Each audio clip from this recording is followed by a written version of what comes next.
বিসমিল্লাহ ওয়াসসালাতু ওয়াসসালামু আলা রাসূলিল্লাহ ওয়া আলা আলিহি ওয়া সাহবিহি আজমাইন। সবাইকে আসসালামু আলাইকুম।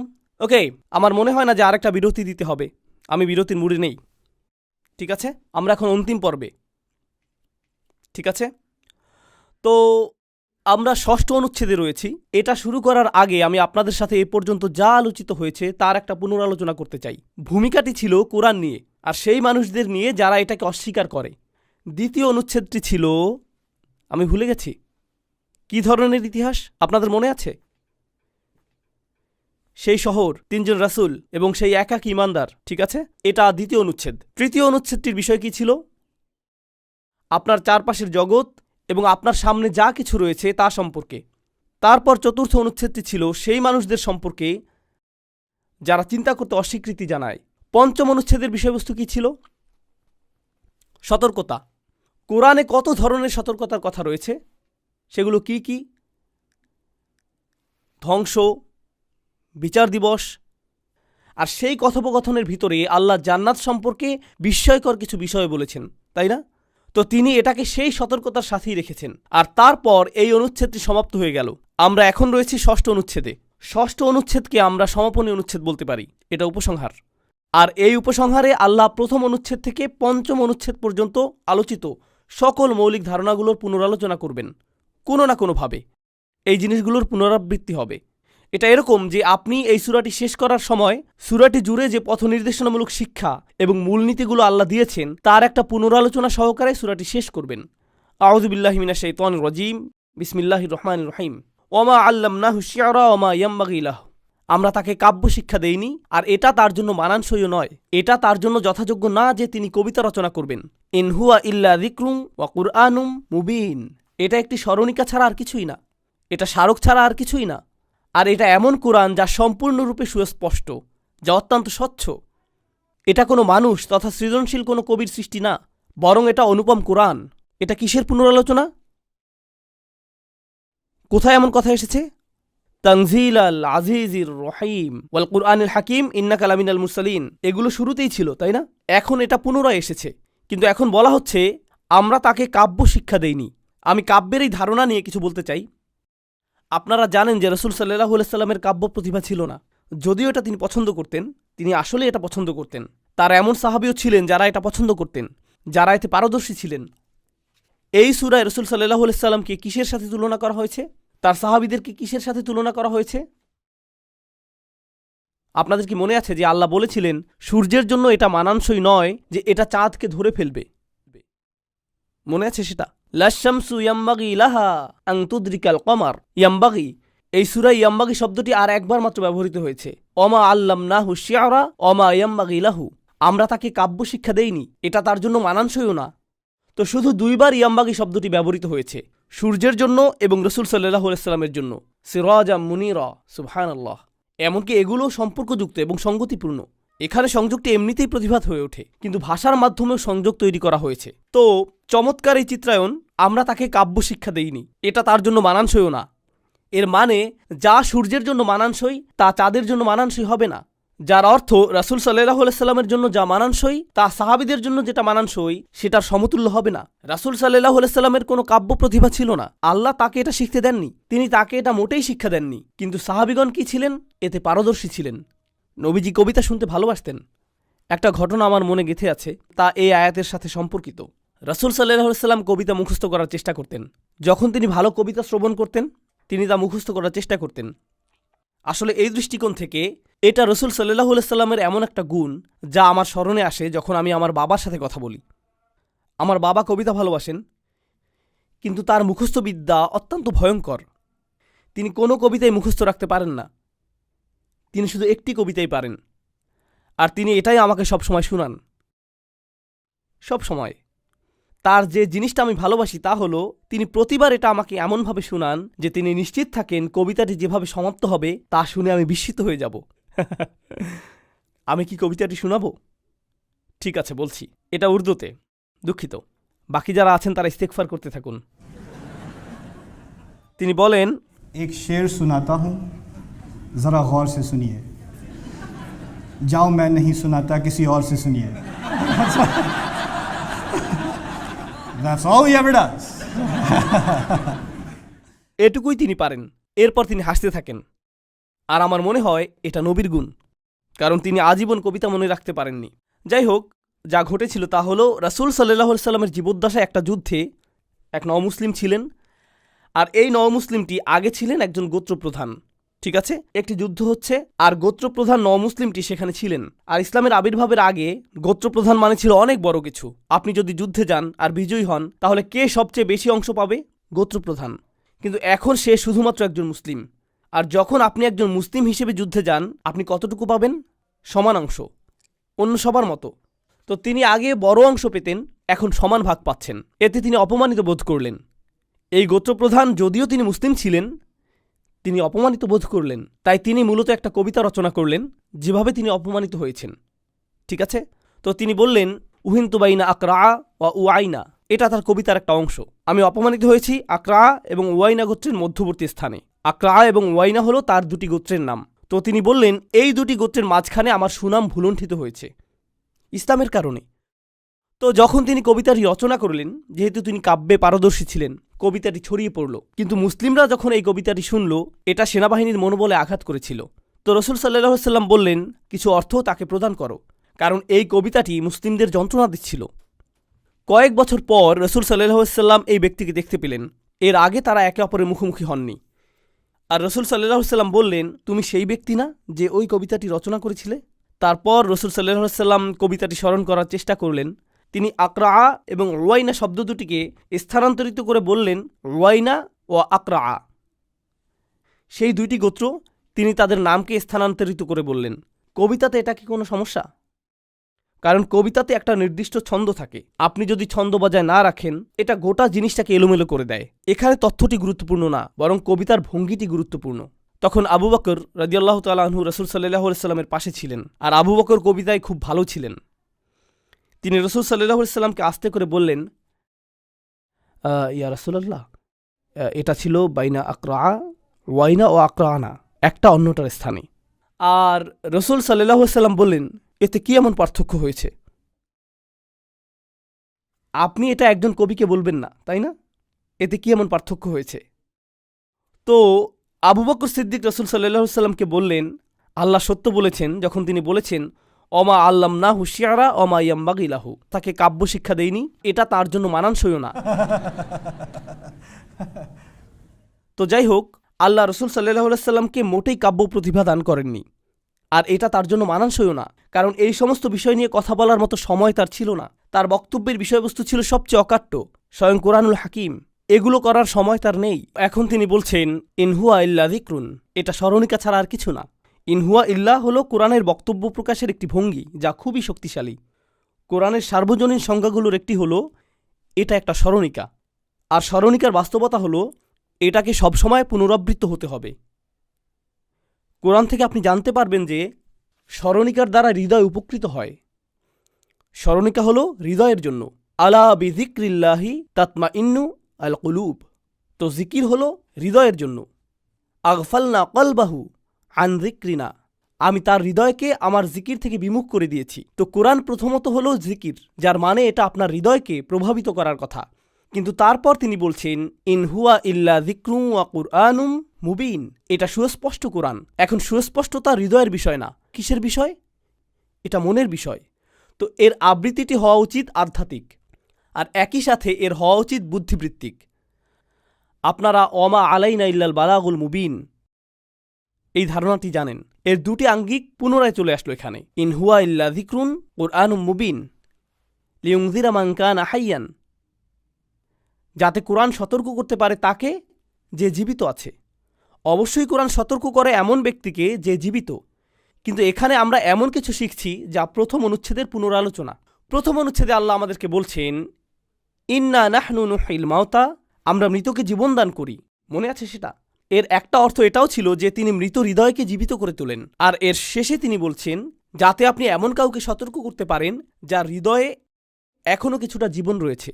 মান কানা হাইয়ান ওয়া ইয়াহিক্কাল কওলু আলাল কাফিরিন, কাফেরদের বিরুদ্ধে সত্য সম্পূর্ণরূপে সুস্পষ্ট হয়ে যাবে। কাফেরদের বিরুদ্ধে এই বাণীটি সম্পূর্ণরূপে সুস্পষ্ট হয়ে যাবে। ইয়াহিক্কাল কওলু আলাল কাফিরিন, প্রসঙ্গক্রমে ইয়াহিক্কাল কওলু আলাল কাফিরিন ঠিক অনুরূপ একটি বাক্য আগেও এসেছে, যখন আল্লাহ বলছেন লাকাদ হাক্কাল কওলু আলা আকসারিহিম। এটা একেবারে শুরুতে তিনি বলেছেন, এখন তিনি একেবারে শেষে এটা পুনরালোচনা করেছেন। তো বাণীটি সম্পূর্ণরূপে সত্য হয়ে গিয়েছে কাফেরদের বিরুদ্ধে। হাক্কাল কওল, হাক্কা আলাইহিল কওল। আমি সেটাও আপনাদের কাছে ব্যাখ্যা করছি। যখন আপনি কোনো কিছুর যোগ্য হয়ে ওঠেন, যেমন আমি যদি বলি যে আমি আপনাকে শাস্তি দিব, আমি যদি আমার ছেলে ওয়ালিদকে বলি যে আমি তোমাকে শাস্তি দিব, আমি তোমার লেগোগুলো নিয়ে যাব। ধরুন আমি বললাম তুমি যদি উপরতলায় না যাও তাহলে আমি তোমার লেগোগুলো নিয়ে যাব, আর সে উপরতলায় গেল না। তখন আমি লেগোগুলো নিয়ে গেলাম, নিয়ে যেতে যেতে আমি বললাম লাকাদ হাক্কাল কওলু আলাইকা, বাণীটি তোমার জন্য সত্যে পরিণত হলো, অর্থাৎ সতর্কতাটি বাস্তব হয়ে গেল। তো হাক্কাল কওল শুধুমাত্র এটা না যে কারো কাছে সত্য পরিষ্কার হয়ে গেল অথবা বাণীটি কারো কাছে পরিষ্কার হয়ে গেল, বরং এর অর্থ এটাও যে যেই সতর্কতা তাকে দেয়া হয়েছিল সে তার যোগ্য। তো এখন ইয়াহিক্কাল কওলু আলাল কাফিরিন এর অর্থ হলো এমনকি কাফেররাও সম্পূর্ণরূপে জ্ঞাত যে এটাই সত্য, যদিও তারা এটা নিজেদের ভিতরে লুকিয়ে রাখে যে এখন তারা নিকৃষ্টতম শাস্তির যোগ্য হয়ে গিয়েছে। ইয়াহিক্কাল কওলু আলাল কাফিরিন। প্রশ্ন হলো, আল্লাহ কি এই সূরাতেই শাস্তিটির কথা বলেছেন? এটা শুরু হয়েছে সত্যের সকল রাস্তা থেকে তাদেরকে অবরুদ্ধ করা দিয়ে, তারপর এটা তাদেরকে নিয়ে যায় এমন জাতিতে যারা ধ্বংসপ্রাপ্ত হয়েছে, যা তাদেরকে নিয়ে যায় বিচার দিবসে, যা তাদেরকে নিয়ে যায় জাহান্নামে। ইয়াহিক্কাল কওলু আলাল কাফিরিন। আওয়ালাম ইয়ারাউ আন্না খলাকনা লাহুম মিম্মা আমিলাত আইদিনা, তারা কি দেখেনি আমরা আমাদের নিজ হাত দিয়ে তাদের জন্য কি সৃষ্টি করেছি? আমাদের নিজ হাত দিয়ে তাদের জন্য যা সৃষ্টি করেছি এটা কিসের পুনরালোচনা মনে হয়? তারা কি দেখেনি যা আমরা তাদের জন্য সৃষ্টি করেছি? এটা কোন অনুচ্ছেদে ছিল? সেটা ছিল ৩য় অনুচ্ছেদে, তাই না? আপনার চারপাশের জগৎ। আর এখন তিনি বলছেন আনআমান, যা আমরা নিজ হাতে সৃষ্টি করেছি, যা হলো গবাদি পশু, গরু। ফাহুম লাহা মালিকুন, তারপর তারা এগুলোর মালিক হয়ে ঘুরে বেড়ায়। তারা এই গরু এবং গবাদি পশুগুলোর অধিকারী হয়। আগেরবার তিনি বলেছিলেন ফলমূল নিয়ে, তিনি বলেছিলেন শস্য নিয়ে যা তারা আহার করে, এছাড়া উদ্যান এবং খেজুর গাছ নিয়ে। আর এখন তিনি বলছেন গবাদি পশু নিয়ে, এবং কিভাবে গবাদি পশুগুলোকে তোমাদের বশ্যতা স্বীকার করানো হয়েছে। কোরআনে আল্লাহ প্রায়ই এমন পশু নিয়ে কথা বলেছেন যেগুলোর উপর আপনার নিয়ন্ত্রণ রয়েছে, যেমন ঘোড়া, গরু, উট। আর এরও একটা কারণ রয়েছে, একটা আধ্যাত্মিক শিক্ষা রয়েছে। এটা একটা বস্তুগত চিত্র যা আধ্যাত্মিক শিক্ষার সাথে সম্বন্ধযুক্ত। আধ্যাত্মিক শিক্ষাটি হলো যে পশুগুলো তোমাদের অধীনে রয়েছে তারা অনুগত, আর যদি তারা অদ্ভুত প্রদর্শন করত তোমরা তা সহ্য করতে না। যদি তোমার ঘোড়া অতিমাত্রায় উন্মত্ত হয়ে যায় তুমি কি করো? তুমি এটাকে ঠান্ডা করো। যদি তোমার গরু দুধ দেওয়া বন্ধ করে দেয় এটা বার্গারে পরিণত হবে, তাই না? তো যেটা আপনার মালিকানাধীন, যখন এটা তার নির্ধারিত কাজ না করে এটা তখন খতম। আল্লাহ বলছেন এটা কি তোমার জন্য একটা শিক্ষা হওয়া উচিত না? যেহেতু আমি তোমার মালিক, তুমি যদি তোমার নির্ধারিত কাজ না করো তাহলে কেন তুমি মনে করছো যে আমার অধিকার নেই তোমাকে বিলুপ্ত করে দেওয়ার? বুঝতে পারছেন? তো তারা কি দেখেনি আমার নিজের হাতে তাদের জন্য কি সৃষ্টি করেছি? গবাদি পশু, ফাহুম লাহা মালিকুন, তারা এগুলোর অধিকারী। আর তারপর অযাল্লালনাহা লাহুম, আর আমরা এই পশুগুলোকে তাদের অনুগত করে দিয়েছি। এর উল্লেখ খুবই গুরুত্বপূর্ণ, কারণ পশুগুলোকে যেহেতু তাদের মালিকদের অনুগত বানিয়ে দেয়া হয়েছে, তাহলে তুমি কেন আল্লাহর আনুগত্য স্বীকার করছো না? ফামিনহা রকুবুহুম ওয়ামিনহা ইয়াকুলুন, আর এই পশুগুলোর মধ্যে কিছু হলো তাদের বাহন। রকুবুহুম, তাদের বাহন। আল্লাহ কি বাহনের কথা আগে বলেছেন? কোন দুটি বাহনের কথা তিনি উল্লেখ করেছেন মনে আছে আপনাদের? তিনি বলেছেন জাহাজের কথা। তিনি মানুষের বাহন হিসেবে উটের কথা উল্লেখ করেছেন, অথবা অন্য ধরনের বাহন যা সম্পর্কে তারা এখনো জানে না। ওয়ামিনহা ইয়াকুলুন, এগুলো থেকে তারা আহার করে, তারা এমনকি এগুলো খায়ও। এটা বিচার দিবসের আরেকটি নিদর্শন যা আপনি আপনার মুখে প্রবেশ করান। আর তারপর ওয়ালাহুম ফিহা মানাফিউ ওয়া মাশারিব, এই সকল পশুর মধ্য থেকে এগুলো থেকে তারা সব ধরনের উপকারিতা পায়। তারা এগুলো থেকে লোম সংগ্রহ করে, তারা এগুলো থেকে চামড়া পায়, তারা এগুলোর হাড় বিভিন্ন কাজে ব্যবহার করে, তারা সকল ধরনের উপকার পায়। ওয়া মাশারিব আফালা ইয়াশকুরুন, কেন তারা কৃতজ্ঞ নয়? তারা কি এজন্য কৃতজ্ঞ নয়? লক্ষ্য করুন, এর আগে তিনি যখন কৃতজ্ঞ হওয়ার কথা বলেছেন তখন খাবারের কথা বলেছেন, আর এখন তিনি পানীয়র কথা বলছেন। এর আগে তিনি ফলের কথা বলেছেন যা আপনি আহার করেন, আর এখন তিনি তাকে পরিপূর্ণতা দান করেছেন। তাই কৃতজ্ঞতার বিষয়টি পরিপূর্ণতা লাভ করল। ওয়াত্তাখাযু মিন দুনিহি আলিহাতান লাআল্লাহুম ইনসারুন, তারা আল্লাহর পাশাপাশি অন্য উপাস্য গ্রহণ করেছে যাতে তারা সাহায্য পেতে পারে। এটা আরেকটা সমালোচনা। আল্লাহ বলছেন কেন তারা তাদের সামনের বাস্তবতা লক্ষ্য করে না। আমরা এই 6ষ্ঠ অনুচ্ছেদে সেটা পুনরায় আলোচনা করছি, কিন্তু এখন তিনি তাদের অপরাধগুলোতে ফিরে যাচ্ছেন। আর এই অপরাধগুলো হলো পূর্বের জাতিগুলোর কৃত অপরাধসমূহের অনুরূপ, যেমনটি এসেছে 2য় অনুচ্ছেদে ইতিহাসের শিক্ষায়। সেখানে মানুষ অন্য উপাস্যদের সুপারিশের প্রত্যাশা করেছিল। তো তিনি বলছেন যে তারা আল্লাহ ছাড়া অন্য উপাস্য গ্রহণ করেছে, লাআল্লাহুম ইনসুরুন, যাতে তারা সাহায্য পেতে পারে। তাদের কি বলা হয়নি ইত্তাকু মা বাইনা আইদিকুম ওয়া মা খালফাকুম, সতর্কতা গ্রহণ করো, নিজেদেরকে রক্ষা করো, যথাযথভাবে চিন্তা শক্তিকে ব্যবহার করার মাধ্যমে সতর্কতা গ্রহণ করো তা থেকে যা তোমাদের সামনে রয়েছে এবং যা পেছনে রয়েছে। কেন তোমরা মিথ্যা উপাস্যদের কাছ থেকে সাহায্য এবং সুরক্ষা চাইছো? লা ইয়াস্তাতিউনা নাসরাহুম, এই উপাস্যগুলো তাদের কোনো কাজে আসবে না, তারা কোনো সাহায্য প্রদানে সক্ষম না। ওয়াহুম লাহুম জুনদুম মুহতারুন, তাদেরকে তাদের বাহিনীরূপে উপস্থিত করা হবে। অন্য কথায় আল্লাহ বিচার দিবসের দৃশ্যটি চিত্রায়িত করেছেন, যেখানে এই মিথ্যা উপাস্যদের উপাসনাকারী মুশরিকরা দাঁড়িয়ে থাকবে আর তাদের উপাস্যগুলো সেখানে দাঁড়িয়ে থাকবে। তুমিও এখানে? তোমার তো ভিআইপি সেকশনে থেকে এখন আমাকে সাহায্য করার কথা ছিল, তুমি এখানে কেন? আমি শুধু একটা মূর্তি ভাই, আমরা দুজনেই আগুনে পুড়ব, আর আমাকে জ্বালানি হিসেবে ব্যবহার করা হবে তোমার আগুনকে প্রজ্বলিত করার জন্য। কারণ আল্লাহ বলছেন ওয়াকুদুহান নাসু ওয়াল হিজারা, এর জ্বালানি হবে মানুষ এবং পাথর, সেই পাথর যা দিয়ে মূর্তিগুলো নির্মিত হয়েছে। তো সেই মূর্তি নিজেও সেখানে দাঁড়িয়ে থাকবে আর বলবে দাঁড়াও। এটা তো ভালো লক্ষণ না। ওয়াহুম লাহুম জুনদুম মুহদারুন ফালা ইয়াহজুনকা কওলুহুম, তারা যা বলে তাতে আপনার দুঃখিত হওয়া উচিত না। তিনি কাকে উদ্দেশ্য করে বলছেন? নবীজিকে। তাদের উক্তি আপনাকে দুঃখিত করবে এটা উচিত না। এটা আল্লাহর পক্ষ থেকে রসুল সাল্লাল্লাহু আলাইহি সাল্লামের প্রতি সান্ত্বনা। আগের কোন অনুচ্ছেদে আল্লাহর পক্ষ থেকে রসুল সাল্লাল্লাহু আলাইহি সাল্লামের প্রতি সান্ত্বনার কথা রয়েছে? 1ম অনুচ্ছেদ ইন্নাকা লামিনাল মুরসালিন আলা সিরাতিন মুস্তাকিম, পুনরাবৃত্তি। তারপর 2য় অনুচ্ছেদে রব্বুনা ইয়ালামু ইন্না ইলাইকুম লামুরসালুন, তার পক্ষ থেকে আমাদের জন্য সান্ত্বনা রয়েছে, তোমাদের কাছ থেকে কোনো মূল্যায়ন পাওয়ার প্রয়োজন আমাদের নেই। আর এখন আল্লাহ তাকে সান্ত্বনা প্রদান করছেন, তাদের বক্তব্য নিয়ে আপনার দুশ্চিন্তা করার প্রয়োজন নেই। ইন্না না'লামু মা ইউসিররুনা ওয়া মা ইউ'লিনুন, আমি জানি তারা যা গোপন করে এবং যা তারা প্রকাশ করে। আমি জানি যা তারা গোপন করে রাখে এবং যা তারা ব্যক্ত করে। এটাও একটা পুনরালোচনা, কারণ সত্য সুস্পষ্ট হয়ে গিয়েছিল তাদের হৃদয়ের গভীরে, তাই না? লাকাদ হাক্কাল কওলু আলা আকসারিহিম, তো আল্লাহ বলছেন তাদের গোপনীয়তাগুলো আমি জানি, আর অপরদিকে যে মিথ্যা তারা প্রকাশ করে তাও আমি জানি। ওমা ইউ'লিনুন।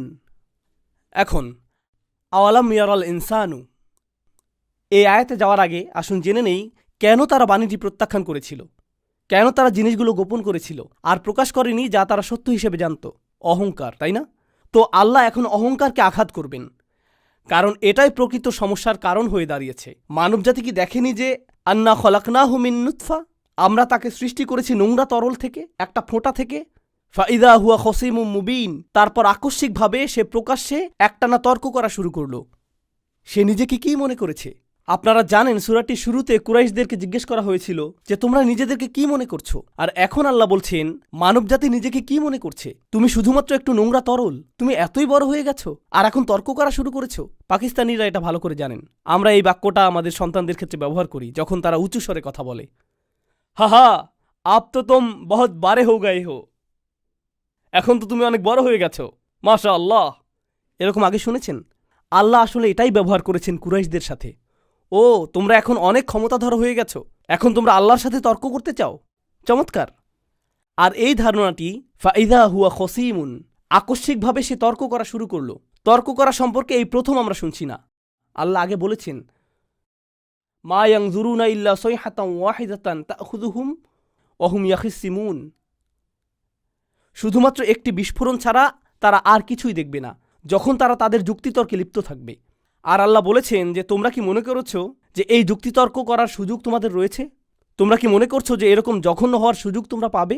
আল্লাহ বলেছেন দরাবালানা মাসালান, সে আমাদের জন্য সকল ধরনের দৃষ্টান্ত প্রদান করে, সে আমাদের জন্য তাত্ত্বিক চিত্রকল্প তৈরি করা শুরু করে, যা এর আগে এই সূরাতে এসেছে।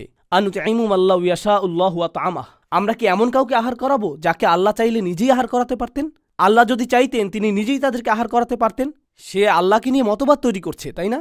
আল্লাহ বলছেন সে আমাকে নিয়ে তত্ত্ব উদ্ভাবন করছে। ওয়ানাসিয়া খলকাহ, আর সে তার নিজের সৃষ্টিকেই ভুলে যাচ্ছে। ক্বালা মা ইউহিল ইযাম ওয়া হিয়া রামীম, তার ধৃষ্টতা হয়েছে এটা জিজ্ঞেস করার যে কে সেই হাড়ের মাঝে জীবন ফিরিয়ে দেবে যখন তা মাটিতে মিশে যাবে। রমিম আরবিতে রিম্মা অর্থ মাটি, আসারা আর রিম্মাতু হিয়াসারাহ। তো সে বলে এই ক্ষয়প্রাপ্ত হাড়গুলোতে কি জীবন ফিরিয়ে দেওয়া হবে? এটা কে করবে? সে আল্লাহর ক্ষমতাকে প্রশ্নবিদ্ধ করছে।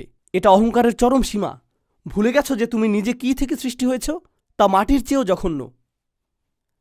কুল ইহইহাল্লাযী আনশাআহা আউওয়ালা মাররাহ, তাদেরকে বলে দাও যিনি এটাকে প্রথমবার জীবন দিয়েছেন তিনি আবারও এটাকে জীবিত করবেন। তিনি এটাকে প্রথমবার সৃষ্টি করেছেন। আল্লাহ যে মৃতকে জীবন দান করেন এই ধারণাটি কি নতুন আসলো নাকি এটা আগেও এসেছে?